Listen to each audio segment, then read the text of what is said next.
there's a scientist named Dr. Peter Stoner who has since gone to heaven, but he was an expert in probability. Do you know what probability is? If I have a 5-gallon paint bucket and I have 9 white tennis balls and I have 1 yellow tennis ball and I shake them all up and I blindfold somebody and I say reach in and grab one ball, the chance of picking out that 1 yellow tennis ball is 1 in 10. Well, he's an expert in this. So Dr. Stoner wants to know, what is the probability that anybody can fulfill these prophecies? So he doesn't do the work himself. He employs 600 science students from 12 different classes. And they spent years of research. Not years, they spent months of research. The National American Scientific Council reviewed their work and said not only was their work accurate, but it was conservative. So what I'm about to share with you is conservative. Please remember that. So they said, all right, what are the chances that any human being in the world, from the time of the birth of Christ until the end of the second millennium, 2,000 years, could fulfill just 8 of the prophecies? So here's the 8 prophecies they chose. Christ to be born in Bethlehem. That's Micah wrote that. Christ to be preceded by a messenger. Isaiah and Malachi in different generations wrote that. Christ to enter Jerusalem on a donkey. Zechariah in a totally different generation wrote that. Christ to be betrayed by a friend. The psalmist in a completely different generation wrote that. And there's the rest of the 8. They took those 8 prophecies, said, what is the chance any human being over 2,000 years could fulfill those 8 prophecies? You know what? After all their calculations, you know what the chances are? 1 in 10 to the 17th power. Now, what in the world is that? 10 to the 17th is a 1 with 17 zeros behind it. I don't even know how to say that number. And I have an engineering degree. It's not gazillion billion. I got news for you. Okay, but I can illustrate that number. If I have that many silver dollars, I have no place on earth to store them.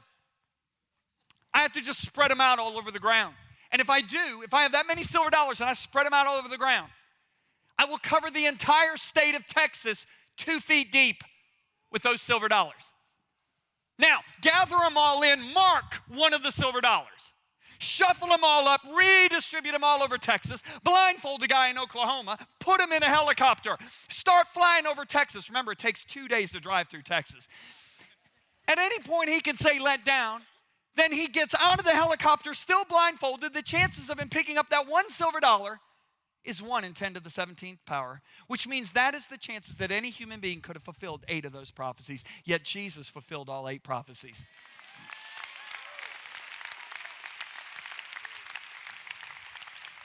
So Dr. Stoner said, what about 16 prophecies? So they do all these hours of calculation, he and the 600 science students. And they say that the chances any human being could have fulfilled 16 prophecies is 1 in 10 to the 45th power. That's a 1 with 45 zeros behind it. Don't even ask me to write that number down. Now, if I have that many silver dollars, I can't store them on the earth.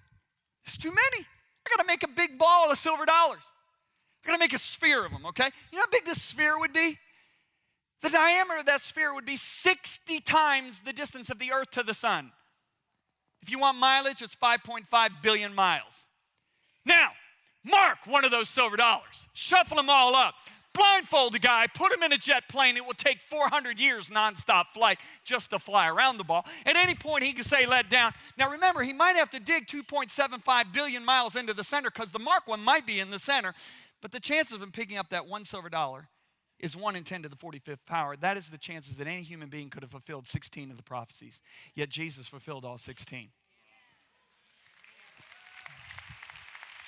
So can I blow your mind? Can I really blow your mind one more time? Can I blow it? So Dr. Stoner said, what about 48 prophecies? What are the chances anybody could fulfill 48 prophecies? So they do hours and hours of calculations.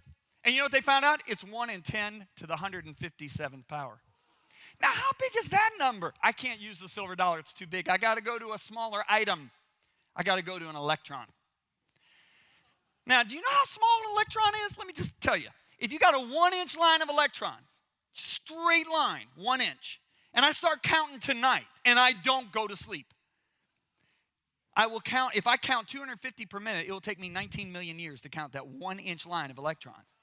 Now, if I have that many electrons, 1 in 10 to the 157 power, I got to make a sphere of electrons. You know how big the sphere would be? It would be as far as man has ever seen into space. 13 billion light years. Now, mark one of those electrons. Blindfold the guy, put him in a space shuttle, send him into space. At any point, he can say stop. The chances of picking out that one marked electron is the chances that any human being could have fulfilled 48 of those prophecies. Yet Jesus fulfilled all 48.